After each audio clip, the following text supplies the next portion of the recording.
Hey there, goblins. Welcome to Goblin Salvage Rights. My name's Robert. And I'm Eric. And today we're talking about the stamina subsystem. Stamina subsystem. Stamina. Or as the Americanos would say, the stamina subsystem. Stamina. But is it really a subsystem?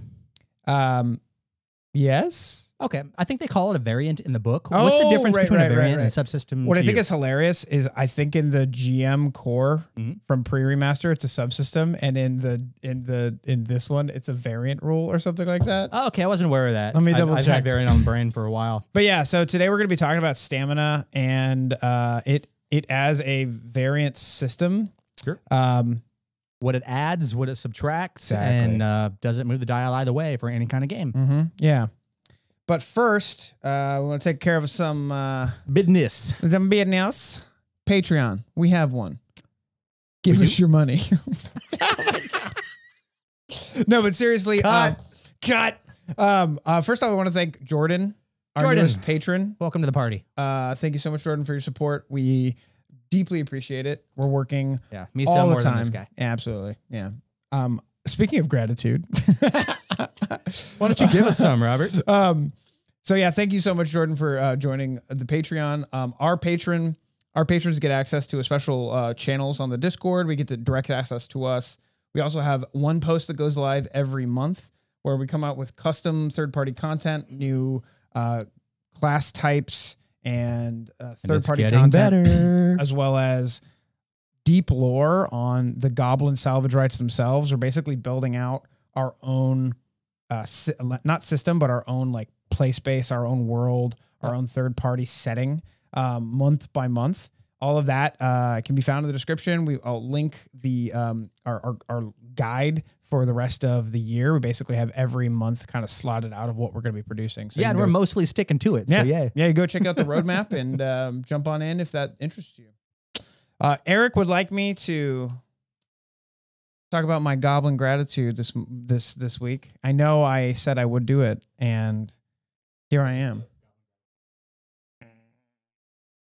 I'm grateful for things, Eric. Things? Things. Like tactile things? I'm actually not like I'm not a things person. I like to tell myself I'm not a things person. Right. And yet I'm looking at your room. Yeah. And yet I have a bunch of trinkets everywhere. But I love things that people make for me, especially that goes or make, they get me the perfect thing.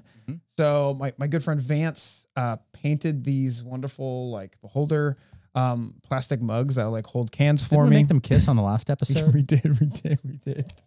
Yeah, you got a pretty spiffy dice tower here. Yeah, as well. my friend Aspen had that printed for me for our Secret Santa.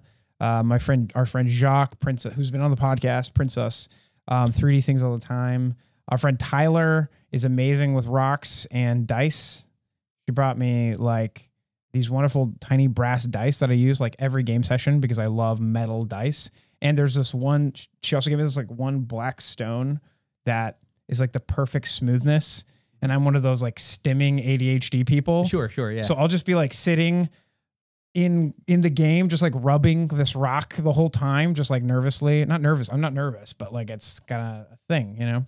Sure. So yeah, I'm grateful for the things that people provide. That's cool. For me. You know, a few years ago, I was strongly encouraged to read that book on like the 5 love languages that was going around all the time. Everybody had it in their back pocket for a while. Okay. And one of the 5 was gifts. And all of my life, I've never been a person who really accepted gifts gracefully. It was always sort of oh, you didn't have to, or you shouldn't have, or something like that. Totally. It's kind of how I was brought up, right? So it became a reflexive thing. But somewhere along the line, I just kind of turned around and went, wait a minute, people are enjoying bringing these into my life, you know, as part of their expression of their goodwill and just, you know, hanging out with me.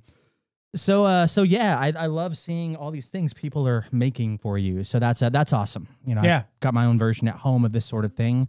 And, you've got people around your table at home too that you're gaming with. Just give them a 25-cent die from a store, you know, something from you to them that they can call their own and look at it and think about you every time they're holding it. Absolutely. For me, it's sentimental value. You know, like the more sentimental something gets, the more personalized something gets, the more close to my heart it becomes. Yeah, and the more it's likely to stick around too. Absolutely, yeah. Yes, so the rum company I work for, we just had our 5-year anniversary. So we released a 5-year blended rum. Drink it or it didn't happen. Yeah. So yeah, we've like these have like all of these labels are like hand pressed by us on the team and stuff like that. It's like that's cool. Real copper that we did. And you know, my boss and the distiller signed it for me and stuff like that. And they're all hand numbered. And what I love about it is my favorite number is 13. It's like my lucky number. I love prime numbers, and 13 is kind of like supposed to be a bad number. Sure. And that's why I love it so much, because I'm the man of iron. Yeah, mine's 86, but yeah. 86. Do tell. But yeah, I'm afraid to open that now. I didn't realize that was so like, you know, customized and yeah, no, it's very special. I'm thinking maybe one day we'll crack the five-year anniversary. Hole in the bottom. What? Why would I drill a hole in the bottom? So you can keep all the, you know, the unbroken. Oh yeah. No, I think maybe like if we on our 5-year anniversary, or maybe like if we hit 100,000 subscribers or something big, we'll pop it open on screen on screen. I'm thirsty, so click that. Yes, get your friends in here. Anyway, let's talk about what we played, Eric. Yeah, what did we play? Man, I run a 5-player game for Edgewatch, and 2 people weren't there. Yeah, totally. How do you do like a giant campaign game and do like a throwaway session for the 3 people who show up? I didn't do that. I made sure it wasn't throwaway. I made sure it was actually relevant to the story at hand. So I guess what I did was I tried out the 5-room dungeon thing that I saw on the internet going around for a while. Everybody's hot to trot on the 5-room dungeon. And I just made a 5-room dungeon, threw some monsters in it. I grabbed Mimic Fight Club because that's, you know, my easy tool to do this sort of thing on the fly. And balanced the monster to player number ratio levels. What are you guys, level 9? Level 9, 3 players. And for my tags on my monsters, my traits, I just picked Caligny and Shadow, and then took a list of all of them from level -1 to 20. And you guys are level 9, so I kind of had to do the you know, the +3 -3 thing to make it, you know, mathematically work. And so I just grabbed all the cool Shadow stuff, and I found the Caligny grouping of monsters to be like super interesting. And I realized that you guys ran into some Caligny drug runners way back in book 1. And where did they go? So I thought this would be a cool way to bring old NPCs back. Sort of like a Where Are They Now VH1 special. Okay. And you guys kind of busted up their sort of drug operation, their you know, their meth lab, so to speak. Totally. And the idea, which you guys got a tip, and it led you to a known location that you hadn't explored before, but you knew it was there and you were always intending on going back, called the Soggy Piper in the Puddles District. And it turns out there's a drug lab underneath, and there was an umbral shadow dragon that was sort of running the operation. But they were clearing the lab out. So somehow they got word that you guys were coming. Somebody tipped them off.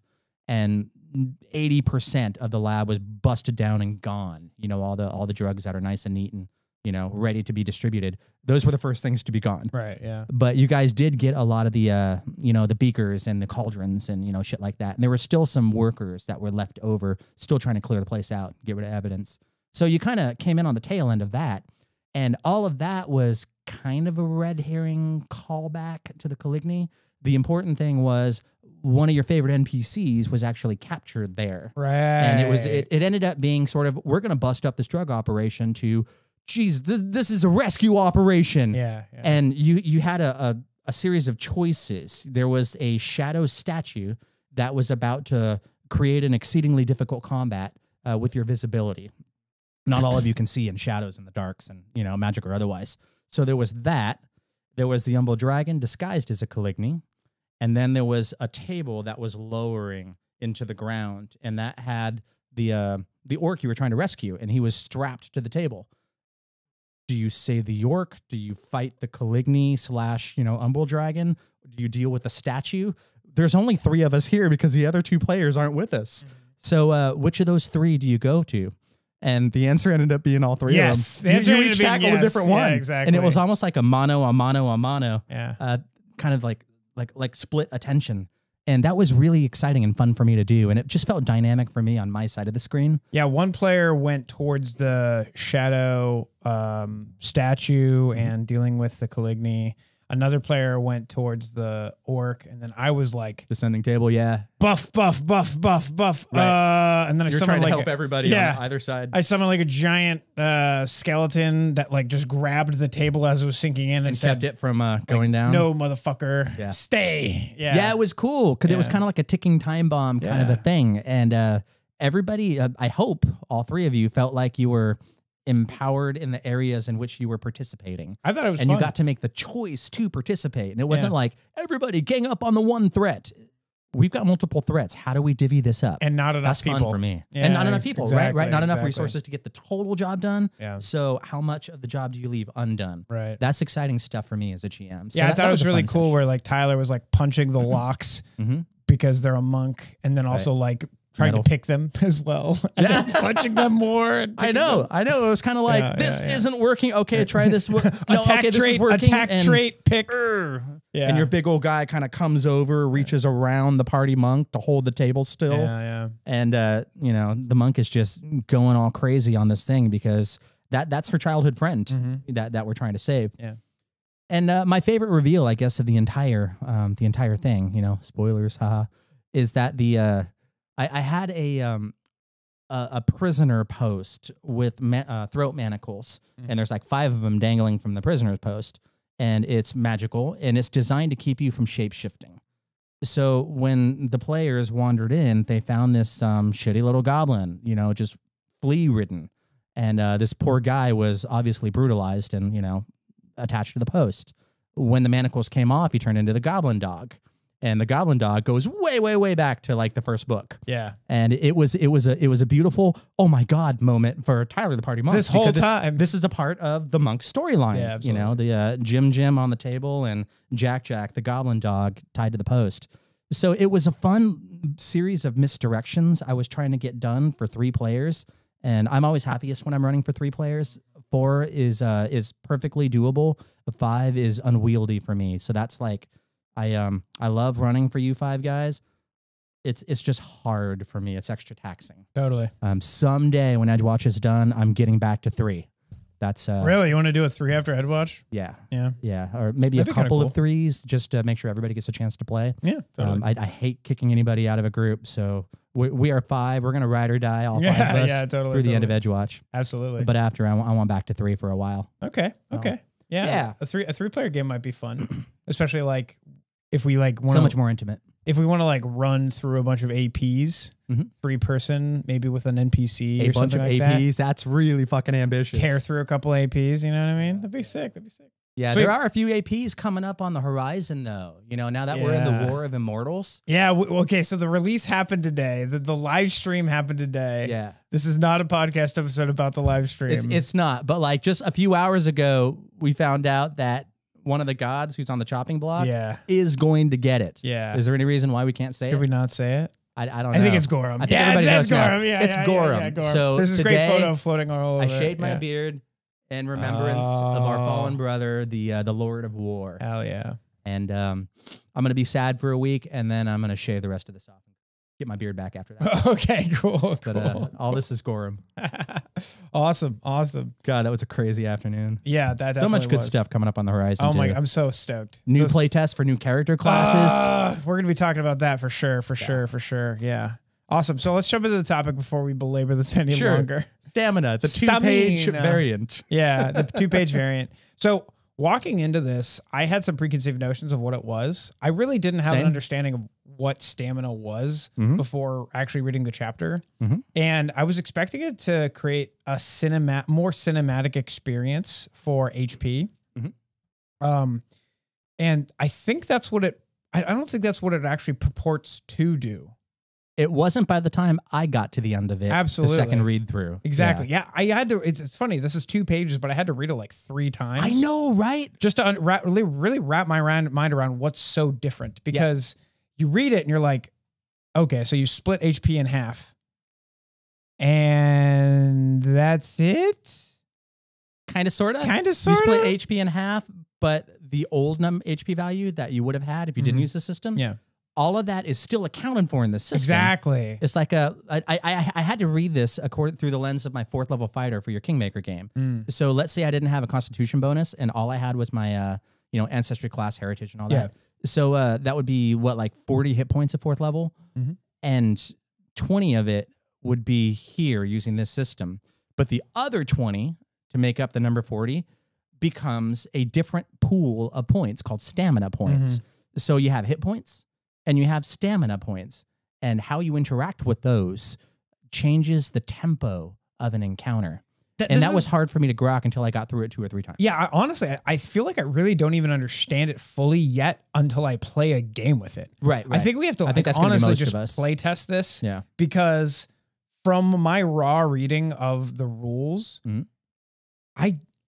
my take is basically that it doesn't change much, actually. I think that at the end of the day, it's pretty much the exact same system, but it changes the math in a way that allows people to headcanon their way through combats where people don't get mortally wounded. So let's explain what the system is first, just kind of briefly. Sure.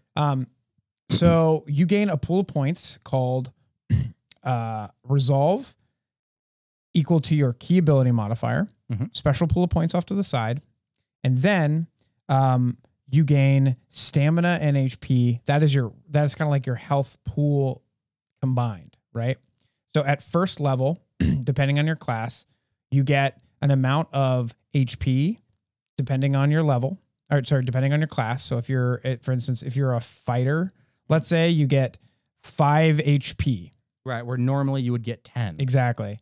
And then you get 5 stamina plus your constitution modifier. Yep, 5 plus 5 is 10. That's how we get back to the number. Yeah, if you had a 10 con, or I guess a 0 con in the remastered.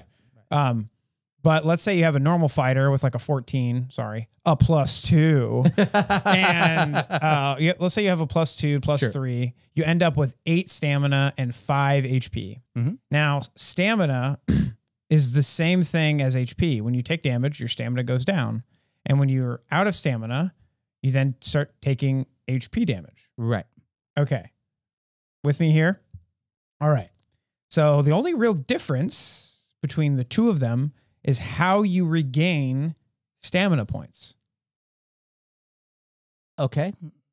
Right? Because there's an asterisk on that. Yes, go ahead, so far, yes. Yeah.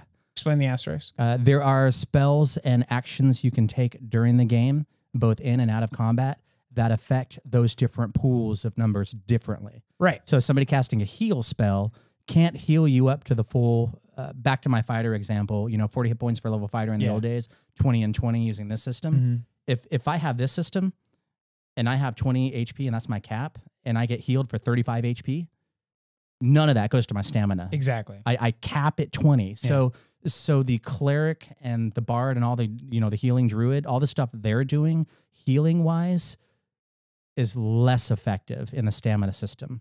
See, it would be. It's interesting you have that take, because I think they're way more effective than they were before. And that's because of the actions that go along with stamina. So let's talk about how we heal stamina and get back these and use these resolve points I talked about. So you gain a pool of points called resolve, as I talked about before, equal to your key ability modifier. So if you're a fighter, you pick strength or dexterity. Your key ability modifier is the one that you get a +2 based on your class with.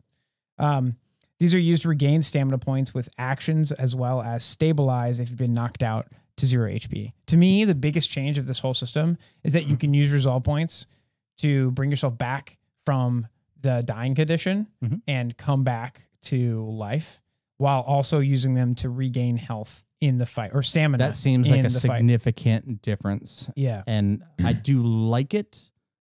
And it even describes elsewhere the things you have to consider if you're going to. Yeah, it says in the sidebar specifically that you need to make sure that, not that you need to make sure, but you should definitely consider making it so hero points can't be used to bring people back, because then now you're just that's what most people do, is they hoard them for that inevitability. Exactly.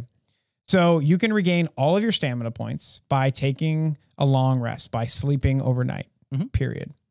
That seems easy enough to grok. It's called taking a breather, which is, that's just sleeping. And then there is an action called taking a breather, which is an exploration action. You cannot take it during combat. You can't, And it takes 10 minutes and costs 1 resolve point.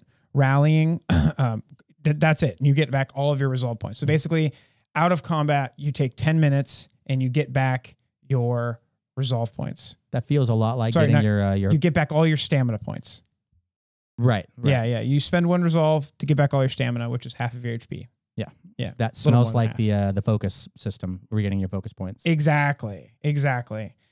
Encouraging words is sorry, I skipped over rally. Yeah. So there's 2 stamina actions, taking a breather you just described, and we're moving on to rally. Yeah. So rally is a little more specific. It's still an exploration activity. It takes 1 minute. And this is basically like the medicine check for healing a wound, except you're using diplomacy instead of using the medicine skill. So you make a medicine check. I mean, the numbers are the exact same as the medicine skill. I think the big difference I saw in here is take a breather is a thing you do for yourself. Yeah. And rally is a thing you do for someone else. Exactly. So if I am a character that has to worry about a focus pool of points and other characters do not, who does those 2 different actions is going to matter. Yeah. So the thing here is that when you use the take a breather action, you're doing it for yourself and you're spending your own resolve points. When you rally, the person that's taking the rally action, rolling the dice, spends their resolve points to give you the stamina points back. So it's basically someone else spending their resolve, their resource to heal you. And if you get a success, it's like a base DC 15. And then that's it. Yeah. It's a base DC 15. And you continue encouraging your ally. The typical success is you encourage your ally for a total of 10 minutes. If you do, they spend 1 resolve point to gain their stamina points. So actually, I misspoke just now. They spend the resolve points. They spend their own resolve points to get their stamina back. Yeah, that's the way I remembered it. Critical success. So this is this is the 4th time I've read this, and I'm beginning to understand it differently now. Now that I'm that's how it works, man. Repetition. Okay, so on a critical success, you do this in under a minute. In a minute, regular success, it ends up taking 10 minutes, just like the take a breather action does. Right. So I guess the only difference here between these 2 actions is that it basically chops off 9 minutes, but then it adds the critical failure catch, which is basically you take 1d8 mental damage, which is hilarious. Can you imagine being rallied so bad you actually take damage? Yeah. That was a little. I can see your mama jokes being. Yeah, exactly. I was just trying to be helpful, man. Yeah, exactly. I was just trying to make you laugh.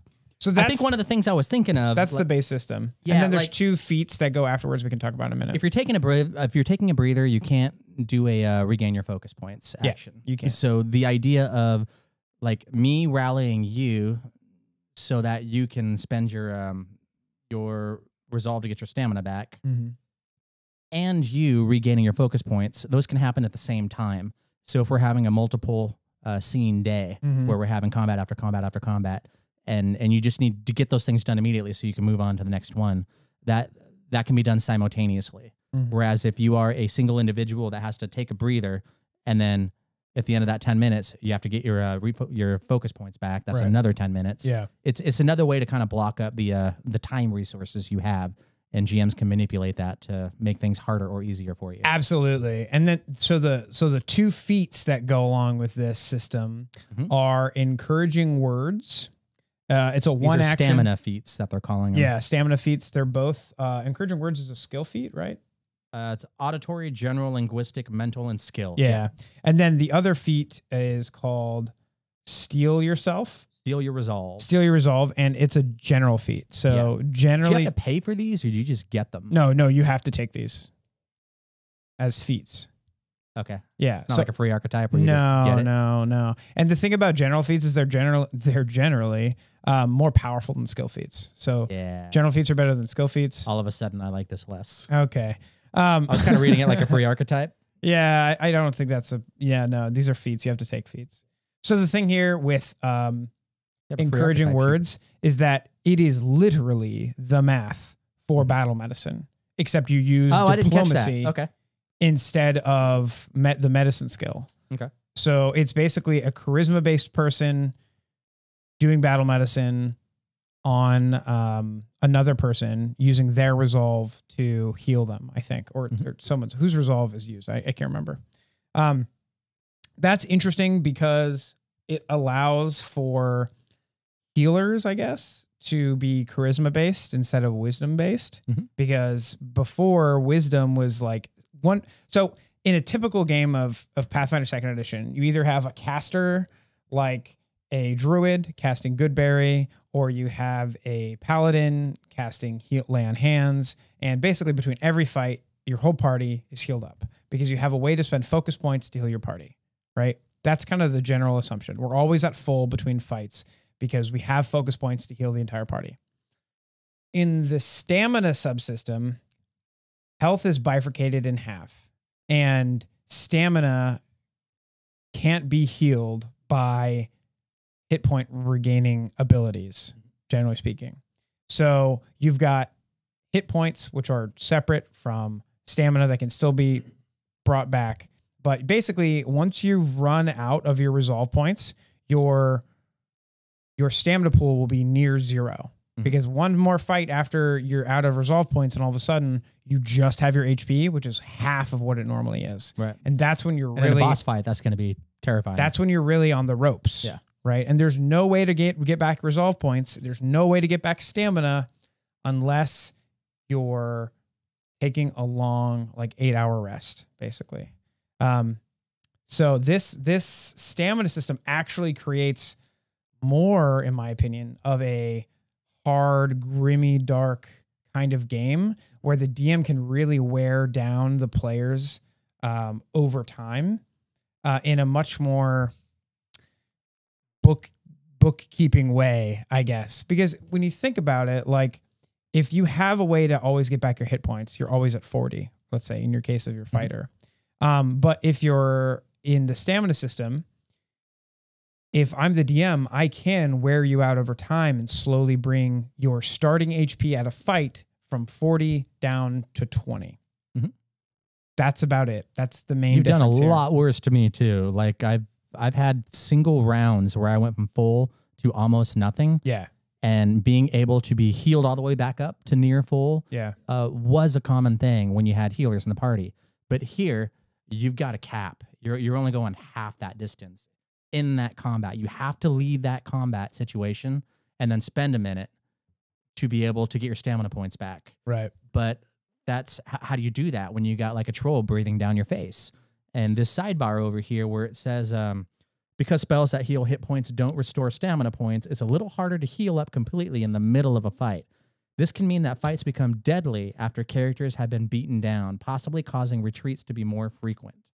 But the retreats themselves are shorter, blah, blah, blah. Right. So the idea of actually being afraid, the threat component of every fight goes up, in my view, if I'm only able to get up to half of my, my regular pool of hit points back. What's interesting to me is like I will make more careful decisions. Exactly. This is kind of like Pathfinder on a harder mode, realistically. Yeah. Let's cover that in a very important way. Yeah. Let's cover this last feat real quick. It's very small and short and to the point. Steal your resolve is a feat level 3 general feat. It costs 1 resolve point and allows you to regain stamina points equal to half of your maximum. Yeah. So basically you regain half of your stamina points for 1 action and 1 resolve point. Now remember, normally you can spend a resolve point to get all of your HP back by taking a 10-minute exploration downtime activity. Or exploration activity, not a downtime activity. So that's all of the, we literally just covered like all of the rules of the whole subsystem. Yeah, minus 1 sidebar over here, which is an optional one. Yeah, well, we talked about that because that's the sidebar for removing hero points, right? Removing other things as well. There's a number of things. You can basically do like superhero version of Pathfinder using the stamina rule. And you just nix a number of things that we talked about and pull them out, but it's... Yeah, basically you remove the resolve points. You basically give them infinite resolve points. Is that the idea? Yeah, and you make taking a breather and rally free actions instead of having to pay for them. Gotcha. Blah, blah, blah. Staying power. Yeah. So to me, it's interesting what you brought up earlier about how this makes healing weaker. And I can see how you could come to that conclusion because now healing can only heal up to half of their total hit points. in my mind, it actually makes healers way more powerful. How so? Because now their healing spells only have to be half as effective.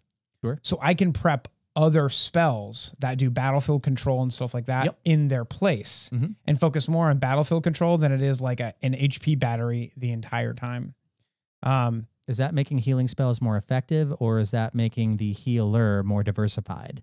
I think it's making the healer more effective. Yeah, I totally agree with that. And I guess I guess encourages a different build. It definitely encourages a different build. It encourages less focus on casting heal spells, which is like, sorry, cleric. That's like the whole reason people play you in the first place. But right. But I don't like heal bots, at least playing one. I love having one in the party. Yeah. If you want to be my heal bot, come to my table. Yeah, absolutely. But that's just the most boring thing for me to play at a table. Interesting. Yeah. Yeah. I mean, like, as the guy who loves playing the support caster, I mean, when we played in Gabby's game for a long time, I was playing a divine sorcerer who was like an angel sorcerer. And like literally half the time I was like, all right, 2-action heal, putting you back up to full. 2-action heal, putting you back up to full. And for me, that's fun because I kind of like think of the WoW days of like playing a healer in World of Warcraft all the time. And for me, that was you're literally doing anti-damage when you think about it, right? Yeah. But in the case of this system, it does diminish the effectiveness of every heal spell at its level. And it's not like the monsters are punching any lighter. Exactly. They're the monsters are the saying amount of damage. Exactly. And they're ticking away at that stamina. But I wonder if we actually look at the math of the healing spells, what their average healing is per level. Because there's a chart. Yeah, because I'm sure like let's say that the average healing spell does a quarter of the HP of someone, then you're probably actually not losing that much effectiveness when you think about it. You are losing effectiveness in the sense that there's a total amount of HP you can't heal, but at the same time, each individual heal may not be pushing back up from a quarter HP all the way back up to full in later levels. In the early levels, I think it's a lot more swingy because the dice are just so much smaller. But in later levels, yeah, I feel like there's something to the conversation that I'm missing here. So if your healer is being maximally effective and making the right decisions every single time, then I can see that. But this idea of having access to half of your normal allotment of hit points seems to make the margin of error significantly smaller. So you can't make as many tactical combat mistakes because you only have access to so many hit points.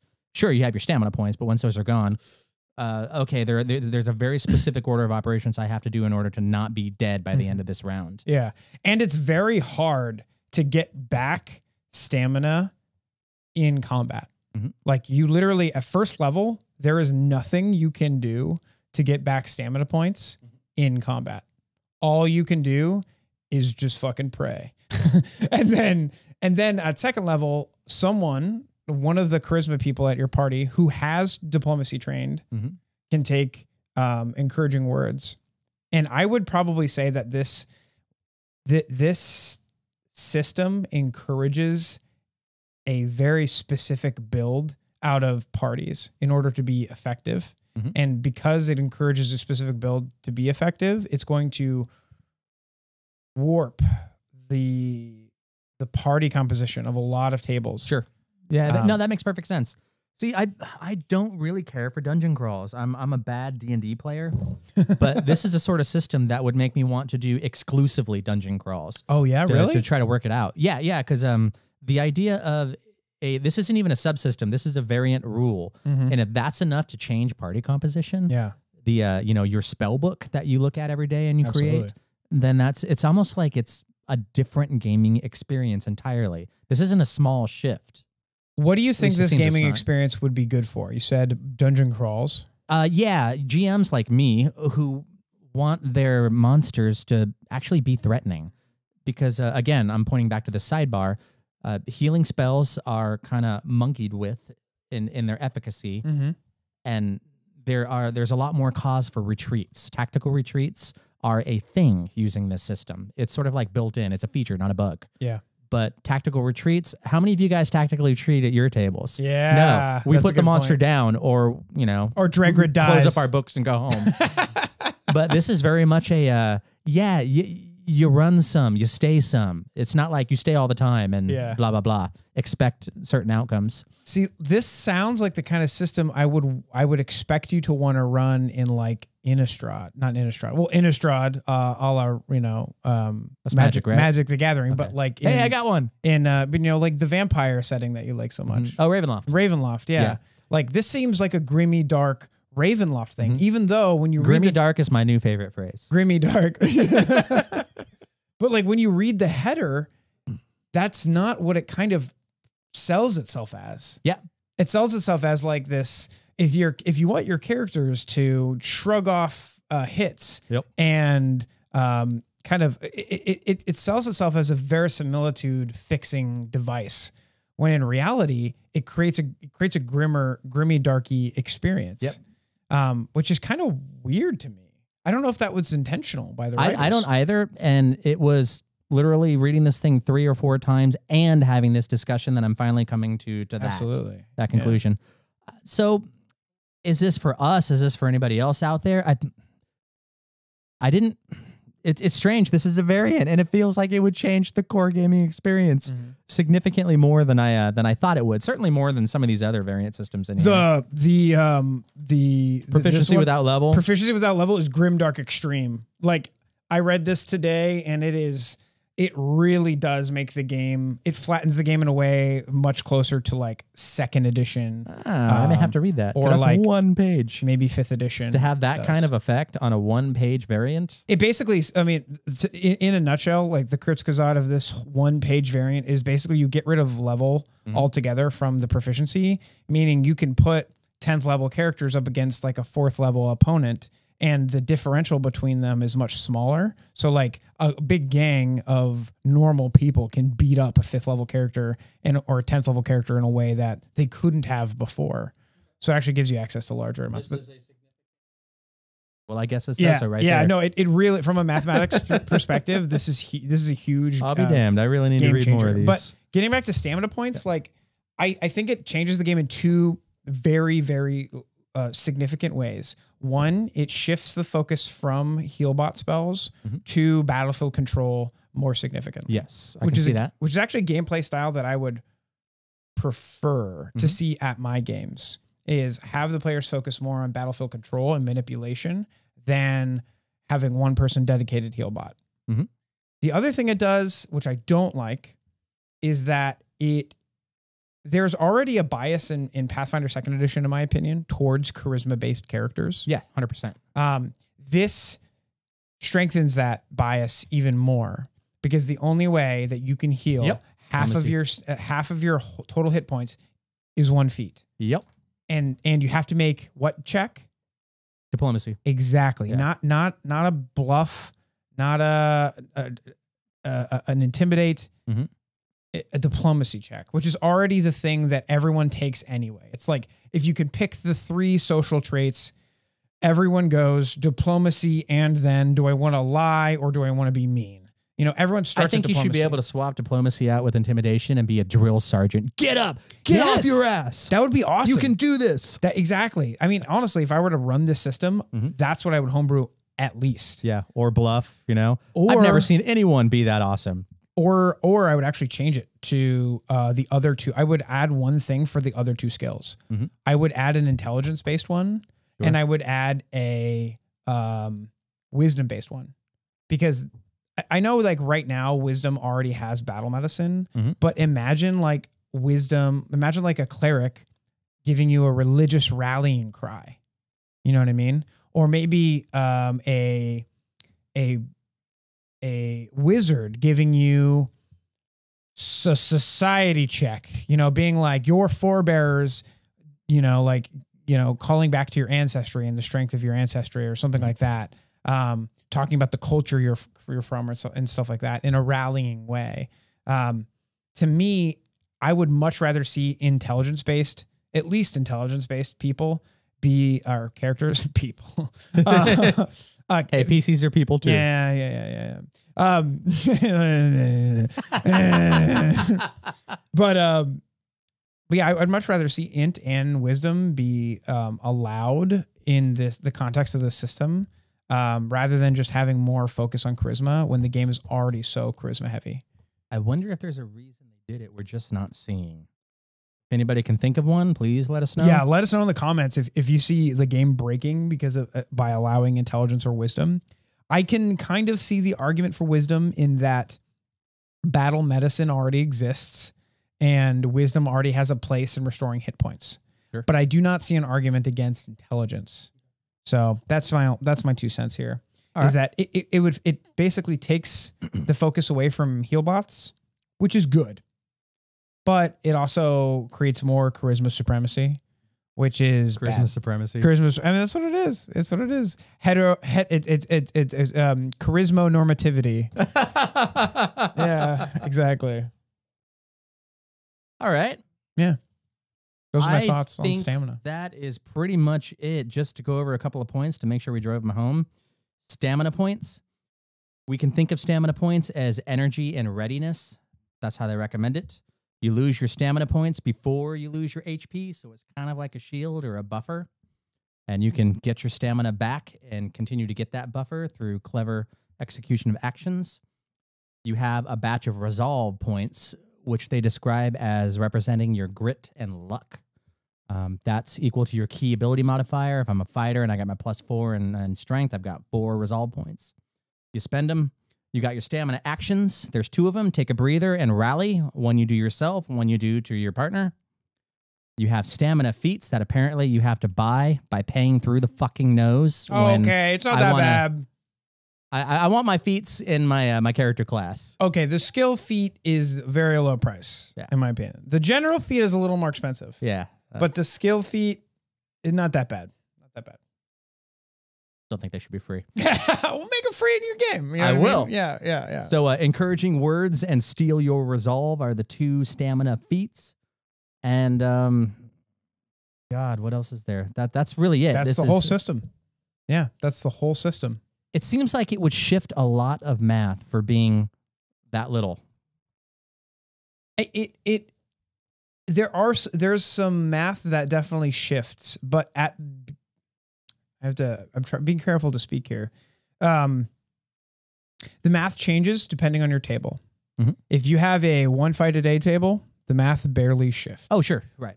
If you have a 5 fights every living day table, then this is an incredibly significant change to the game. If you have a 1 fight a day and that's like a boss fight, I still think it's going to significantly change it because again, you have a cap on the number of hit points you can get back. So when Boss Man smashes you for 75% of your hit points, you're not getting all 75 back on your True.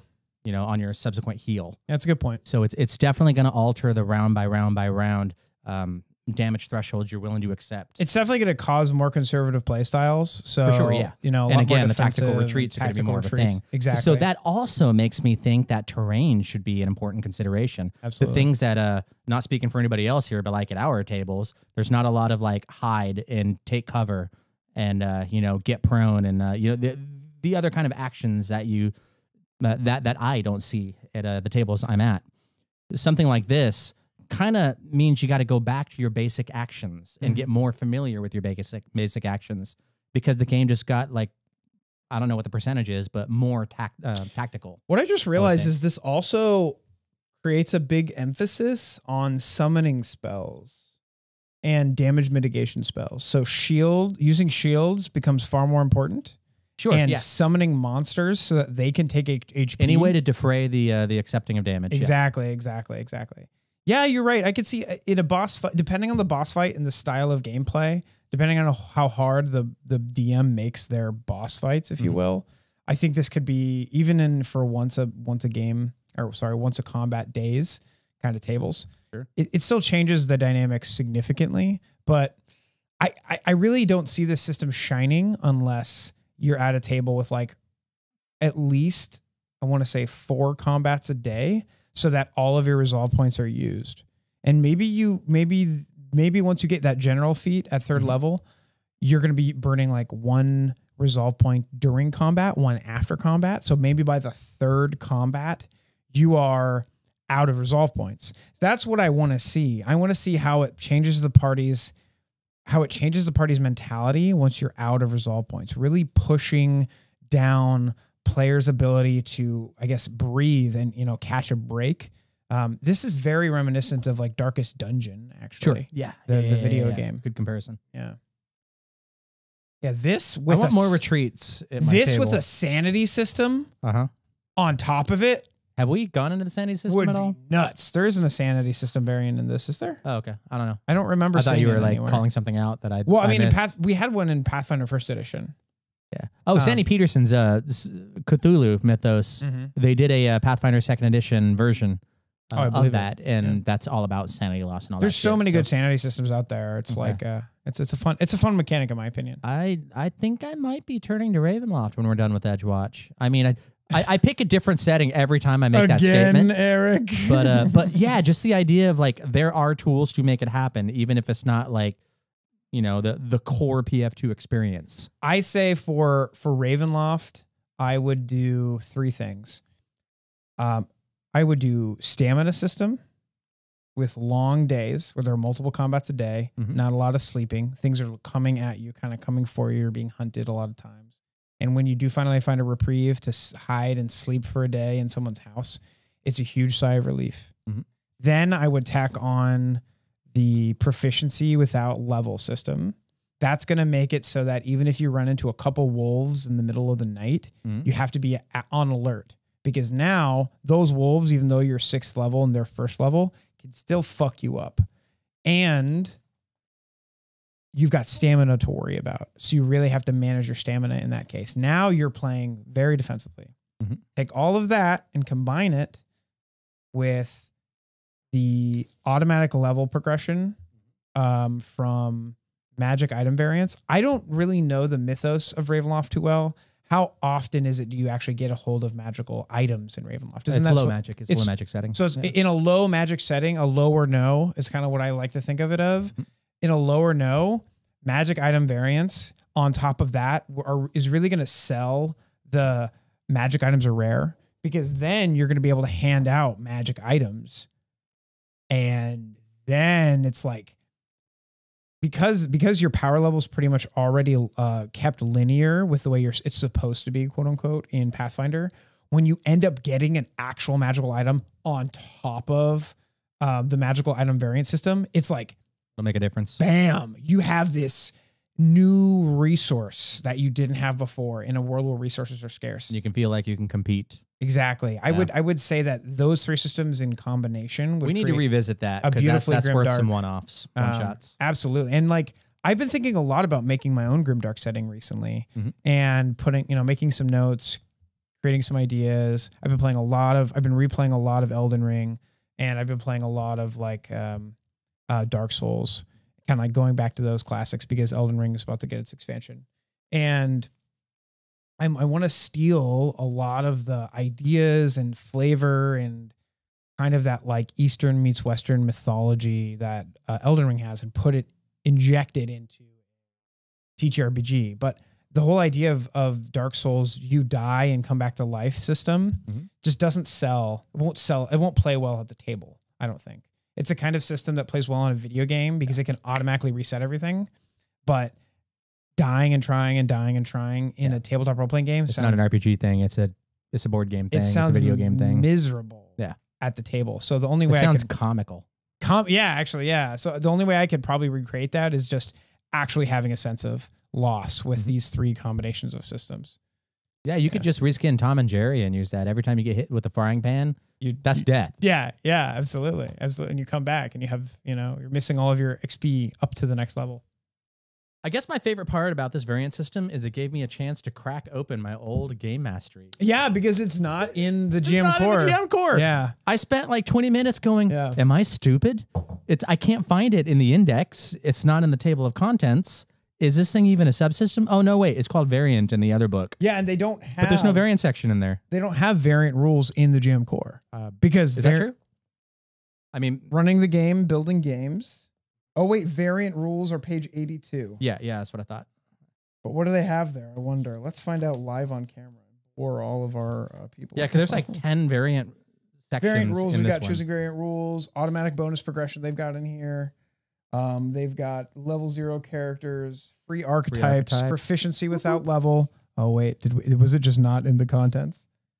Nope, that's it. That's it. That's it. Yeah, I heard they stripped some stuff out of there, but we still have it here, and that's what matters. That's what matters. So keep your old books; they're still valid. Absolutely. Or Archives of Nethys if you're, under 45. For some reason, I couldn't read the Archives of Nethys page for this. I had to read it in the book. Something about it. I literally read the whole page, and then I was like, what did I just read? What did I just read? Yeah, it happens to me all the time. And then I had to pick up the book, sit down, turn the music up, like the music without any voices, and just like, what am I looking at? Yeah, my third time through that, I actually had to read it from back to front just to like clear my mind and shake it up. Interesting. So, breaking it apart and reading it out of order, it kind of helps to solidify chunks of information. Yeah. And then you go back and read it from left to right. Well, it sounds like the people over at Paizo have cleverly created an enigma machine that well done turns your brain upside down. Thank you for that, Paizo people. I feel proficienter. Yeah. Sweet. Well, I think that's a nice, beautiful little podcast. Yeah. Awesome. We did another thing. Woo! Thanks so much for hanging out with us, goblins. I know this may not have been the most enthralling of our episodes, but we made it for you with love. Right. As always, keep it weird.